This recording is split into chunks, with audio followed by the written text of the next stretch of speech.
से है ये भी सीखेंगे। और साथ साथ मैं आपको ये याद दिलाना चाहता हूँ कि एसी करंट जब हम लोग पढ़ते हैं ना, तो एसी करंट में हम लोग ये बात बोलते हैं कि सर एसी करंट को ना एक जगह से दूसरी जगह तक कैसे ले जाएंगे, तो उसको भी सीखेंगे। ठीक है, तो डिस्कशन शुरू करने से पहले हम एक इंट्रो पार्ट कवर करते हैं ट्रांसफार्मर का, फिर आ जाएंगे इसके प्रिंसिपल ऑफ वर्किंग पर, और फिर बात करेंगे इनमें किस तरीके के लॉसेस होते हैं और किस कंडीशन पर ये काम करता है। ठीक है ना, तो चलो फटाफट देखते हैं। तो सबसे पहले मैं डिफाइन करता हूं, transformer is a device which is used to convert क्या कन्वर्ट करेगा बच्चों? वोल्टेज। क्या कन्वर्ट करेगा? Voltage. High voltage to low voltage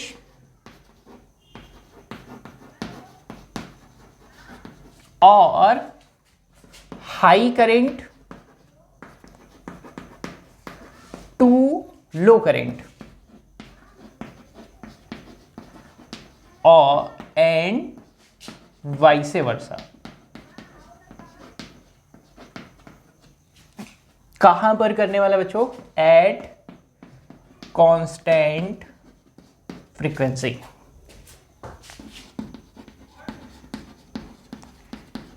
ठीक है बच्चों, ट्रांसफार्मर क्या है? एक ऐसा डिवाइस है जो कि क्या करेगा? हाई वोल्टेज को लो वोल्टेज में कन्वर्ट करेगा, हाई करंट को लो करंट में कन्वर्ट कर सकता है, या फिर लो वोल्टेज को हाई वोल्टेज में कन्वर्ट करेगा, या लो करंट को हाई करंट में काम करेगा। बच्चों यहां पर एक बात का बहुत ध्यान रखिएगा, कहां पर ये काम करेगा? ये काम करेगा एट कांस्टेंट फ्रीक्वेंसी, यानी यहां पर फ्रीक्वेंसी का कोई भी चेंज नहीं आएगा। ठीक है ना। चलिए अब अगर इसके प्रिंसिपल ऑफ वर्किंग की बात कर ले, तो इसका प्रिंसिपल क्या होता है बच्चों? प्रिंसिपल होता है, ये बेस्ड ऑन म्यूचुअल इंडक्शन। अभी के लिए आप बस इतना सा याद रखेंगे कि अगर हम किसी भी एक कॉइल में करंट फ्लो कराए ना, तो वो उसकी वजह से दूसरी में भी क्या आ जाएगा? दूसरे में भी करंट आ जाएगा। ऐसा याद रखेंगे अभी के लिए फिलहाल। बाकी प्रिंसिपल ऑफ म्यूचुअल इंडक्शन को बहुत अच्छे तरीके से समझेंगे। ठीक है, तो मैंने सिंपली आपको बताया है ट्रांसफार्मर के बारे में और उसके प्रिंसिपल के बारे में कि प्रिंसिपल क्या है? Mutual induction. ठीक है ना।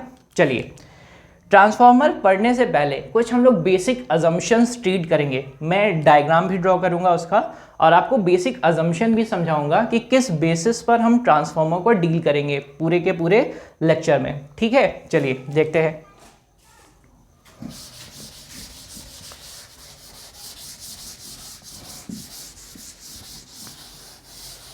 ठीक है, तो फटाफट मैं ड्रॉ कर देता हूं, तो आपको ट्रांसफार्मर कैसा दिखता है?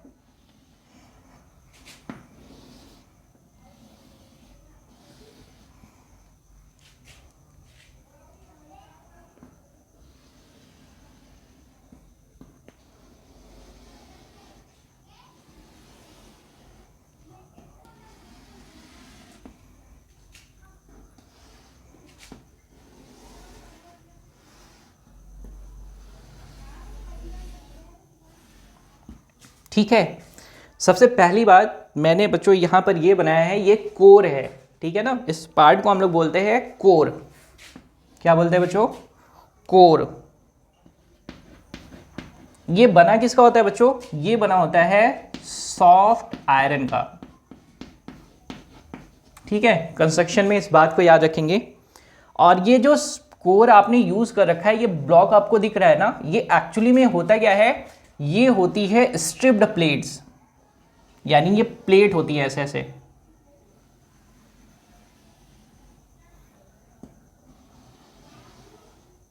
और कैसी प्लेट होती है? इल्यूमिनेटेड।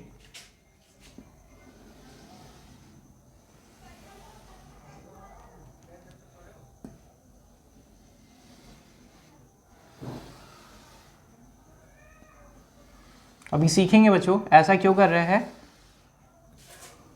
ठीक है, और इसके कंस्ट्रक्शन में आप याद रख सकते हैं कि ये वाला साइड है ना, इस कोर का ये वाला साइड, इस साइड पर हम लोग कॉपर के वायर्स की वाइंडिंग लगाते हैं, कुछ ऐसे, ठीक है।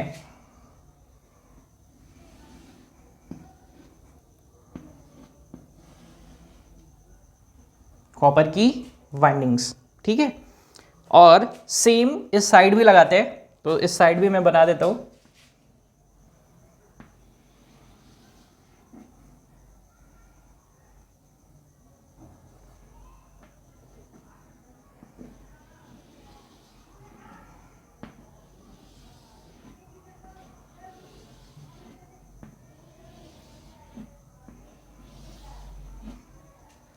ये कॉपर के वायर की वाइंडिंग है, ये इस साइड लगाया और ये कुछ इस साइड है।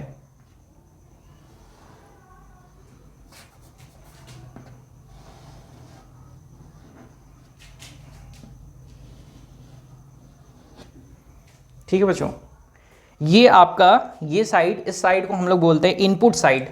कैसा साइड बोलते हैं? Input side.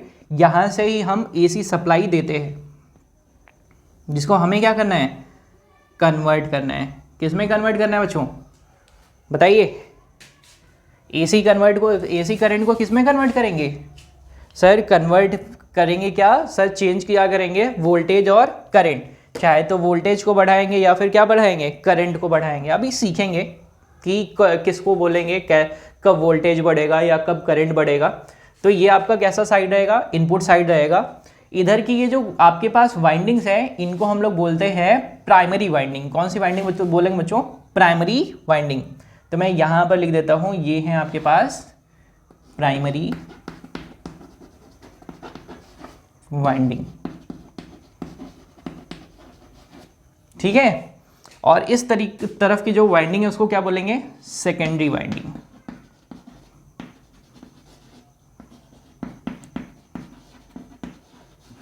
ठीक है। यहां पर ये जो इसके ऊपर टर्न लपेटे हैं, इनको हम लोग बोले, इनका नाम दे देते हैं। इनके ऊपर नंबर ऑफ टर्न कितने हैं? That is represented as NP, ठीक है। Number of primary turn, primary side पे कितने टर्न्स हैं? NP। यहां पर कितने टर्न्स लपेटे हैं? इनको हम लोग बोलते हैं NS, ठीक है। बात समझ में आ रही है? जो भी हम लोग इनपुट प्रोवाइड कर रहे हैं, वो इनपुट किधर साइड कर रहे हैं? हम लोग कर रहे हैं प्राइमरी साइड। तो मैं नाम दे देता हूं उसको कितना? VS, ठीक। और आउटपुट आपको मिल कितना रहा है? आउटपुट आपको कितना मिल रहा है उसको हम लोग रिप्रेजेंट कर रहे हैं VS से। किससे रिप्रेजेंट करेंगे? VS से, ठीक है ना। इनपुट कितना दे रहे हैं? VS, sorry it's a VP। Input कितना दे रहे हैं? VP। और मिल कितना रहा है बच्चों? VS, ठीक है। चलिए और बेसिक और डिस्कशन कर लेते हैं। तो आपके पास मैंने क्या किया है? सिंपली सॉफ्ट आयरन का कोर लिया है। उस कोर के ऊपर इस साइड पर मैंने कॉपर के इल्यूमिनेटेड वायर्स लगा दिए हैं। ये रहा, जिसके ऊपर नंबर ऑफ टर्न कितने हैं? NP। यहाँ पर कितने नंबर ऑफ टर्न है? NS। सेकेंडरी साइड पे कितना है? NS। इनपुट इधर से कितना दे रहे हैं? That is VP। आउटपुट आपको कितना मिल रहा है? VS, ठीक है। चलिए ये तो हमने बेसिक डिस्कशन कर लिया। अब आगे क्या करें सर? सबसे पहले हम लोग ना यूज करते हैं कौन सा? देखो यहाँ पर आपने जैसे ही AC सप्लाई हम लोग देते हैं, कहाँ पर? इनके अक्रॉस। तो आपके इस वाले कॉइल में क्या होता है? कॉइल में हमारा प्रोड्यूस होता है क्या? इनके करंट के चेंज होने से क्या प्रोड्यूस होगा? Magnetic flux. और ये मैग्नेटिक फ्लक्स लिंक होगा किससे? इस कोर से। किससे लिंक होगा बच्चों? कोर से लिंक होगा। और लिंक होने के बाद मुझे क्या मिल जाएगा? इस वाली सेकेंडरी कॉइल में जनरेट क्या होगा? EMF। क्या जनरेट होगा बच्चों? EMF। और उस EMF की वजह से क्या आएगा? इसमें करंट। यानी हमने क्या दिया था? करंट ही दिया था। और कैसा? AC। और हमें कैसा मिलेगा? वैसा ही मिलेगा, ठीक है। चलिए हुआ क्या था सर? यहां पर सिंपली क्या होगा? इस वाले कॉइल में करंट जाएगी, जिसकी वजह से फ्लक्स होगा, फ्लक्स प्रोड्यूस होगा। और इस फ्लक्स की वजह से दूसरी वाली कॉइल में भी आएगा फ्लक्स, क्योंकि ये पूरा का पूरा लिंक ही रहेगा। तो सेकंड जैसे इसमें आएगा फ्लक्स, चेंज इन फ्लक्स क्या प्रोड्यूस करेगा? That is EMF। और उस EMF की वजह से आ जाएगा इसमें करंट।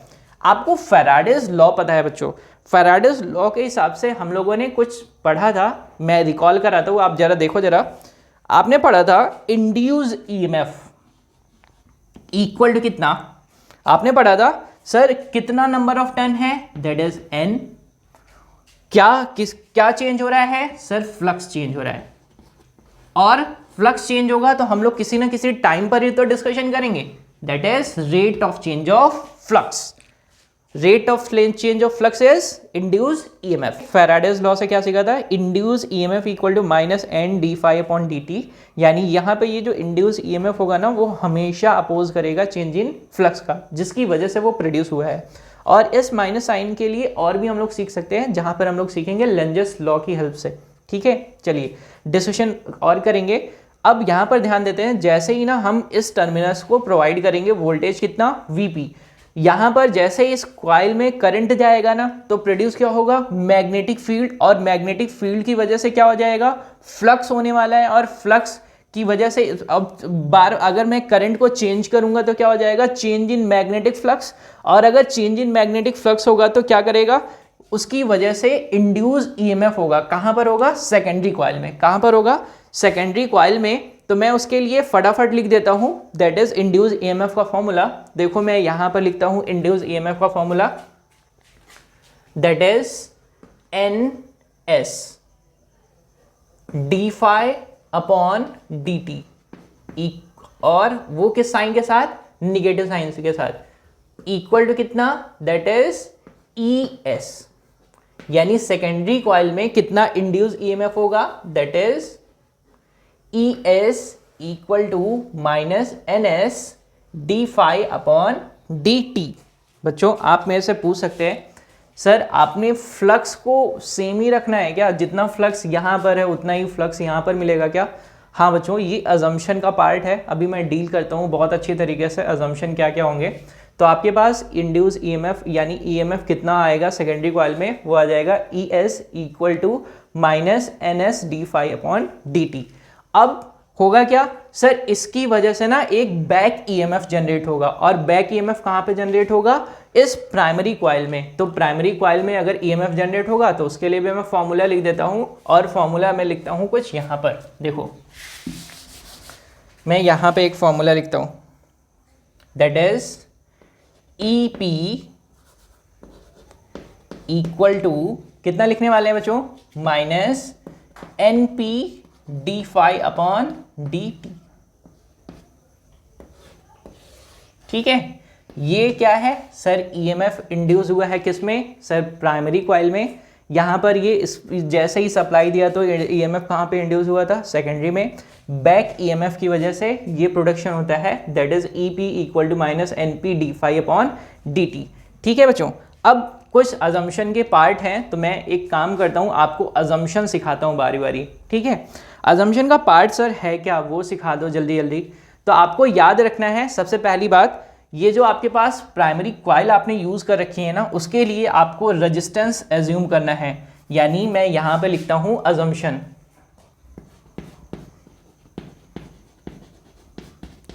देखो फर्स्ट अजम्पशन क्या रहेगा, अजम्पशन नंबर 1, ये जो आपके पास प्राइमरी साइड है यहां पर रेजिस्टेंस कितना है, 0, निग्लिजिबल रेजिस्टेंस।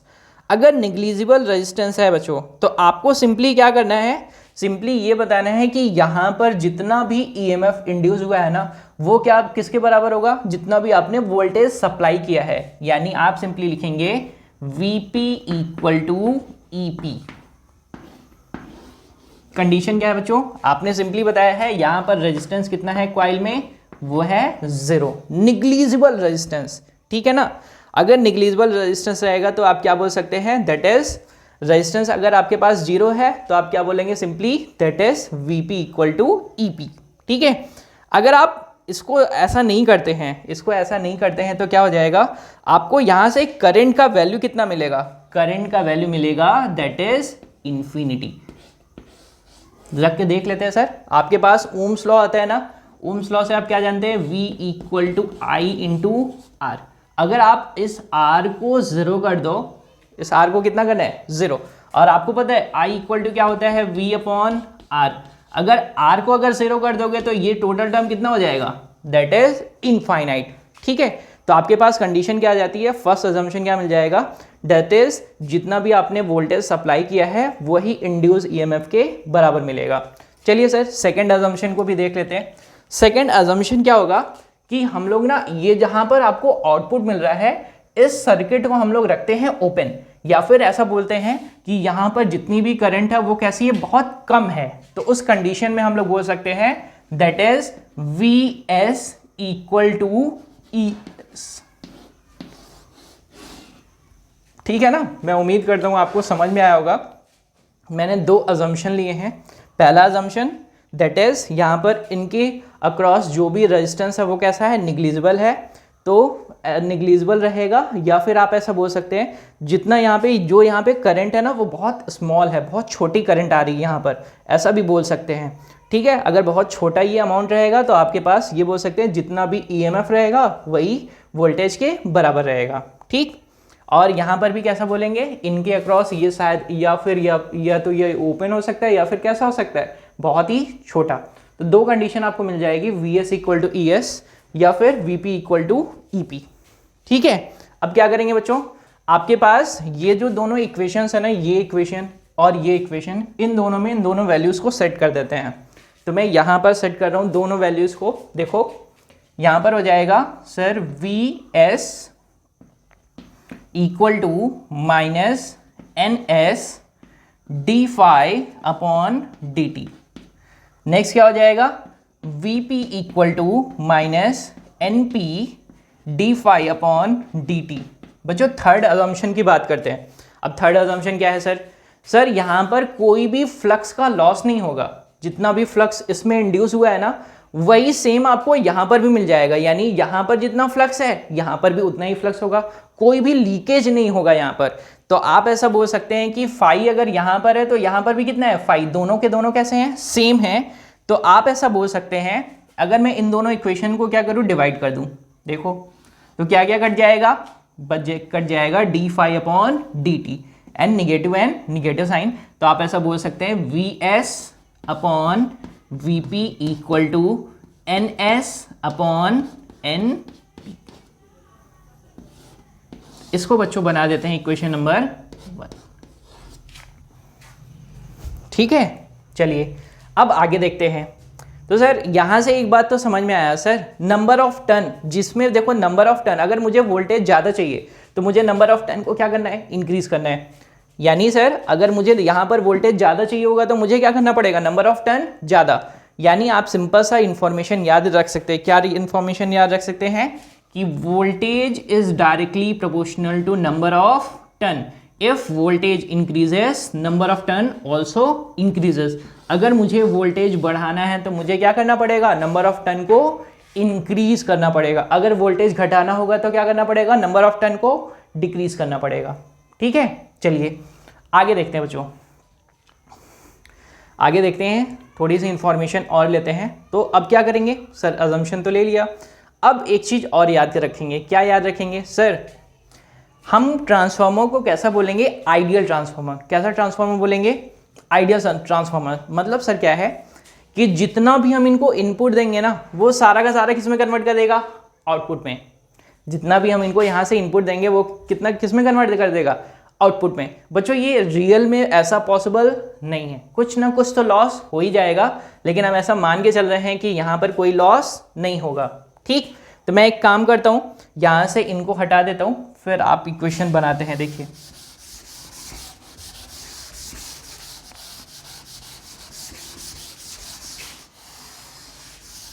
देखो बच्चों क्या लिखना है, ideal case. Ideal case use क्या करेंगे, यूज करेंगे कि जितना भी पावर हमने दिया है ना उतना ही हमें वापस मिल जाएगा, यानी P equal to V into I. तो अगर मैं इनपुट एंड पे पावर की बात करूं तो पावर कितना है बच्चों, बताइए जरा, तो मिल जाएगा VP IP, और आउटपुट पे कितना है VS IS। इसका ये कैसा रहेगा, कांस्टेंट, चेंज नहीं होने वाला। तो आप यहां से क्या बता सकते हैं, यहां से बता सकते हैं VP अपॉन वी एस, या फिर मैंने ऐसा कर रखा है यहाँ पर we S upon V P ले रखा है, तो मैं वैसा ही कर देता हूँ।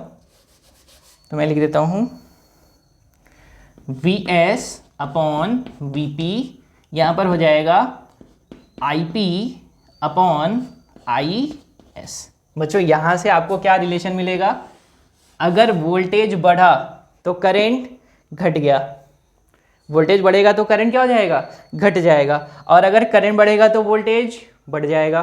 तो आप यहाँ से रिलेशन क्या निकाल सकते हैं, अगर इस रिलेशन को, अगर इक्वेशन को मैं अगर 2 मानूं तो क्या बोल सकते हैं, बोलेंगे that is V S upon V P equal to N S upon N P equal to I P upon I S. बच्चों इसको हम लोग बोलते हैं ट्रांसफॉर्मेशन रेशियो। क्या बोलते हैं बच्चों, ट्रांसफॉर्मेशन रेशियो। किस हिसाब से ट्रांसफॉर्मर काम करेगा कौन बताएगा, ये बताएगा, कितना हमने इनपुट दिया और कितना हमें आउटपुट मिल गया।